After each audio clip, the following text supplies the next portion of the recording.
I grew up in a house with almost any kind of instrument you could imagine.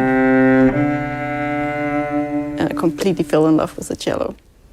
I have studied at the Royal Academy of Music in Copenhagen, and I graduated in 2010.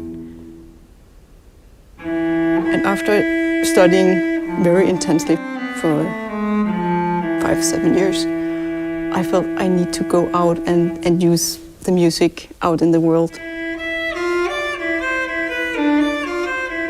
And since then I've been biking many places in Europe and Denmark many times. I don't know how many thousands of kilometers I've been biking around with the cello. Sometimes when I compose, I just let the music take on its own life. A lot of the music I compose is a little bit like, you could say, when I'm on a tour by bike and I experience lots of things. And I can use my cello as a diary, musical diary. So whatever I experience, I can save for later in a piece of music. I think it's really important to have this connection. There's so many factors that influence the sound on an instrument, and it's impossible to know how they affect each other. The choice of the wood is really important for the instrument, and I got this beautiful piece of spruce for the front.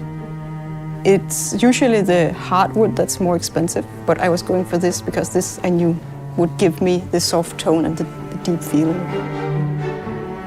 I was looking for an instrument with a lot of deep overtones. I think the best quality about the cello is its warmth and the deep feeling you have from this instrument. I simply wanted an instrument that could express something like deep, a little bit maybe dangerous deep, but also friendly deep. So I built it just the way I wanted it, and with small adjustments to the measurements. Try something out, and suddenly you hit the sweet spot and you get that right balance of sound. Yeah, it simply makes you feel, wow. It makes me speechless. And I think that's the way to go, and not being afraid of doing things differently.